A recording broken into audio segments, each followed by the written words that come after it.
Il y a 10 ans, quand ma femme Cathy et moi vivions à Sao Paulo, au Brésil, David Marriott était président de la mission de Sao Paulo Interlagos. Sa femme, Neil, ses fils Will, Wesley et Trace, et lui, habitaient près de chez nous. Ils avaient quitté leur maison, leurs affaires et beaucoup de membres de leur famille pour répondre à l'appel du prophète à faire une mission. Un après-midi, le président Marriott m'a téléphoné. Georgia, leur fille de 21 ans, tendrement aimée et juste, qui étudiait le violon à l'université d'Indiana, avait été renversée par un camion, tandis qu'elle rentrait chez elle à vélo, après une réunion de l'église. Un premier bilan disait que Georgia allait bien. Des heures plus tard, son état avait considérablement empiré. Les membres de la famille et les amis ont commencé à jeûner et à prier pour qu'un miracle se produise en faveur de Georgia. Sa mère a quitté le Brésil et a passé la nuit dans l'avion. Lorsqu'elle est arrivée en Indiana le lendemain, ses enfants aînés, en larmes, lui ont expliqué qu'ils étaient auprès de Georgia quand elle était décédée. J'ai observé la famille Marriott à l'époque où ils ont vécu cette expérience. Et durant les mois et les années qui ont suivi, ils ont pleuré, ils ont prié, ils ont parlé de Georgia. Leur douleur et leur tristesse étaient immenses. Mais leur foi n'a pas faibli. Le don de la foi est un don spirituel inestimable. Jésus a dit dans une prière, « La vie éternelle, c'est qu'ils te connaissent, toi, le seul vrai Dieu, et celui que tu as envoyé, Jésus-Christ. » Notre foi est centrée sur Dieu, notre Père, et sur son Fils, Jésus-Christ, notre Sauveur et Rédempteur. Elle est renforcée par le fait que nous savons que la plénitude de l'Évangile a été rétablie sur la terre, que le livre de Mormon est la parole de Dieu, et que les prophètes et les apôtres actuels détiennent les clés de la prêtrise.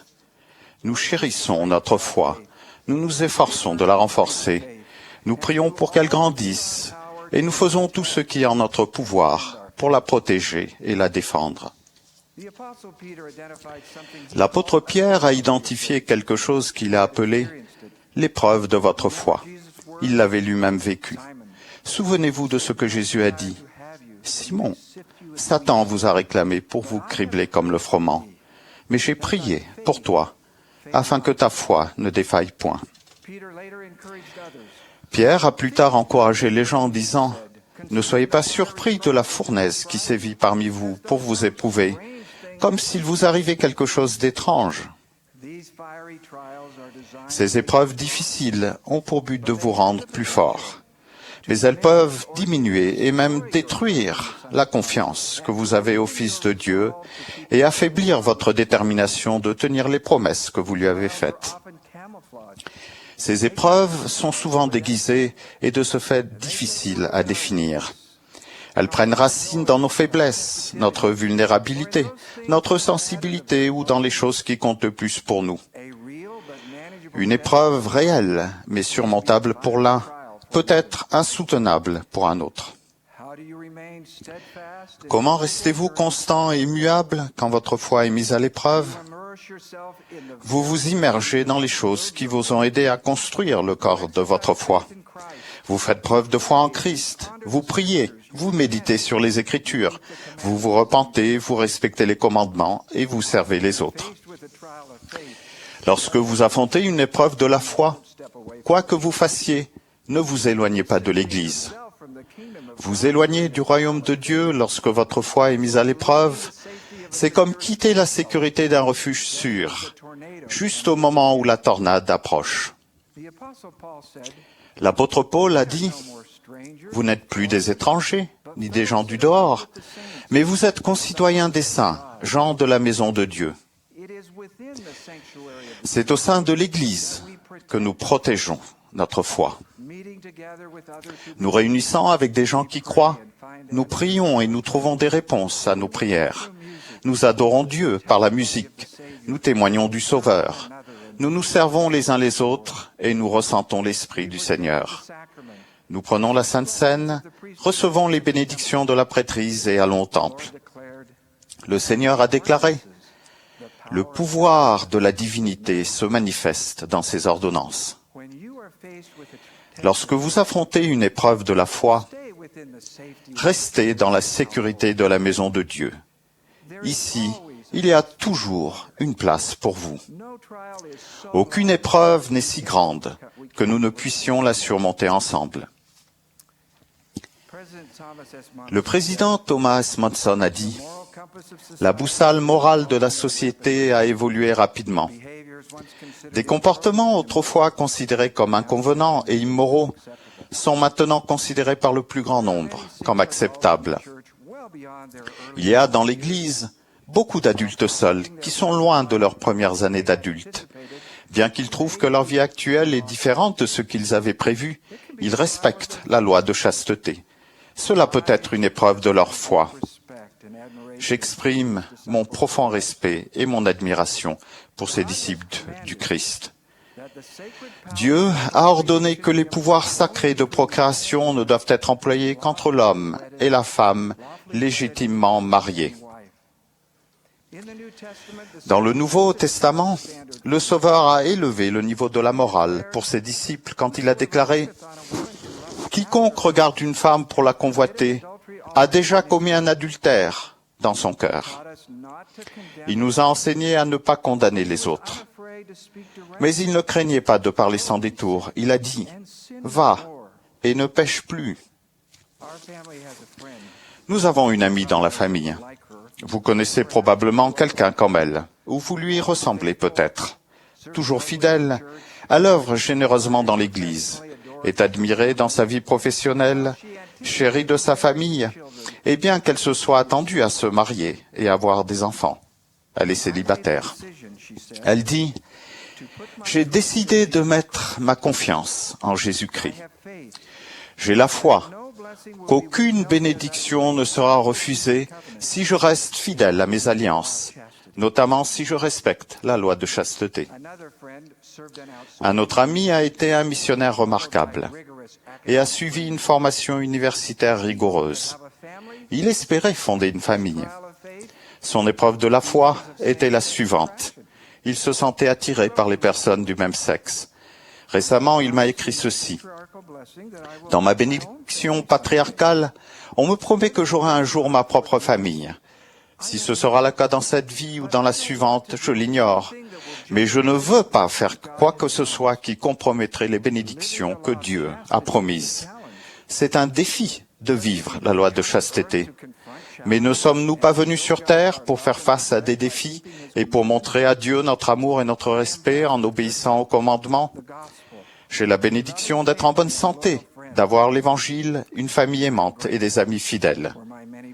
Je suis reconnaissant pour les nombreuses bénédictions que je reçois. » Le monde proteste et dit « Comment pouvez-vous nous en demander autant ?» Le Seigneur répond « Autant les cieux sont élevés au-dessus de la terre, autant mes voix sont élevées au-dessus de vos voix. » Ces du disciples du Christ, ainsi que des dizaines de milliers comme eux, ont été touchés par la promesse du Sauveur. Je vous donne ma paix. Je ne vous donne pas comme le monde donne. Voyons une autre épreuve. Il y a toujours eu des personnes qui veulent discréditer l'Église et détruire la foi. Aujourd'hui, elles se servent de l'Internet. Certains des renseignements que l'on trouve au sujet de l'Église, aussi convaincants soient-ils, sont tout simplement faux. Je revois un de mes collègues entrer dans mon bureau en Floride en 1985. Il tenait un article tiré du magazine Time qui s'intitulait « Mettre en question les fondements du mormonisme ». Il parlait d'une lettre qu'on avait récemment découverte, prétendument écrite par Martin Harris, et qui contredisait le récit de Joseph Smith concernant la découverte des plaques du livre de Mormon. Mon collègue m'a demandé si cette nouvelle détruirait l'Église mormone. L'article citait un homme qui disait être en train de quitter l'Église à cause de ce document. Plus tard, d'autres personnes auraient aussi quitté l'Église. Je suis sûr que cela a été une épreuve de leur foi. Quelques mois plus tard, des experts ont découvert, et le faussaire l'a reconnu, que la lettre était une parfaite imposture. Je me rappelle avoir vraiment espéré que les gens qui avaient quitté l'Église à cause de cette tromperie finiraient par revenir. Parfois, des personnes remettent leur foi en question lorsqu'elles lisent ce qu'a dit un dirigeant de l'Église il y a des dizaines d'années et qui semble en contradiction avec notre doctrine. Il y a un principe important qui régit la doctrine de l'Église. La doctrine est enseignée par les 15 membres de la première présidence et du collège des 12. Elle n'est pas dissimulée dans un paragraphe obscur d'un discours. Les vrais principes sont enseignés souvent et par beaucoup de personnes. Il n'est pas difficile de trouver notre doctrine. Les dirigeants de l'Église sont des hommes honnêtes, mais imparfaits. Souvenez-vous des paroles de Moroni. Ne me condamnez pas à cause de mon imperfection, ni mon Père. Mais rendez plutôt grâce à Dieu de ce qu'il vous a manifesté nos imperfections, afin que vous puissiez apprendre à être plus sages que nous ne l'avons été. Joseph Smith a dit, « Je ne vous ai jamais dit que j'étais parfait, mais il n'y a pas d'erreur dans les révélations. » On ne peut comprendre le miracle de la main de Dieu dans l'histoire et la destinée de l'Église de Jésus-Christ des Saints des Derniers Jours qu'à travers les lentilles de l'investigation spirituelle. Ezra Taft Benson a dit « Toute personne, à terme, se retrouve au pied du mur de la foi, et là, elle doit prendre position. Ne soyez pas surpris si cela vous arrive. » Par définition, les épreuves seront éprouvantes. Il peut y avoir de l'angoisse, de la confusion, des nuits blanches et des oreillers mouillés de larmes. Mais nos épreuves ne doivent pas nécessairement être fatales, spirituellement parlant. Elles ne devraient pas nous éloigner de nos alliances et de la maison de Dieu. Souvenez-vous que c'est sur le roc de notre Rédempteur, qui est le Christ, le Fils de Dieu, que vous devez bâtir votre fondation, afin que lorsque le diable enverra ses vents puissants, lorsque toute sa grêle et sa puissante tempête s'abattront sur vous, cela n'ait aucun pouvoir sur vous à cause du roc sur lequel vous êtes bâti. Une fondation telle que si les hommes construisent sur elle, ils ne peuvent tomber. De même que le feu intense transforme le fer en acier, de même, si nous restons fidèles pendant l'épreuve difficile de notre foi, nous sommes spirituellement raffinés et fortifiés. D. Todd Christofferson a parlé de ce qu'il a appris grâce à une épreuve qu'il a vécue. Bien que j'ai souffert à l'époque, en y repensant, je suis reconnaissant que mes difficultés ne se soient pas résolues rapidement. J'en suis arrivé à connaître le Sauveur et mon Père céleste d'une manière et à un degré qui n'aurait peut-être pas été possible autrement. J'ai appris à faire confiance au Seigneur de tout mon cœur. Pierre décrit ces expériences comme étant plus précieuses que l'or. Moroni a ajouté que le témoignage suit la mise à l'épreuve de votre foi. J'ai commencé en racontant l'histoire de la famille Marriott. La semaine dernière, Cathy et moi les avons rejoints devant la tombe de Georgia. 10 ans ont passé. Les membres de la famille et les amis ont exprimé l'amour qu'ils avaient pour Georgia et les souvenirs qu'ils avaient d'elle. Il y avait des ballons blancs gonflés à l'hélium pour célébrer la vie qu'elle avait vécue. En larmes, la mère de Georgia parlait tendrement de la foi et de la compréhension plus grande qu'elle a reçue. Et le père de Georgia m'a calmement parlé du témoignage promis qu'il a obtenu. Avec la foi viennent les épreuves de la foi, et avec celle-ci une foi plus grande. L'assurance réconfortante du Seigneur à Joseph Smith le prophète est la même promesse qu'il vous fait lors de l'épreuve de votre foi. Maintiens-toi sur ta route, ne crains pas, car Dieu sera avec toi pour toujours et à jamais. J'en ai le témoignage sacré.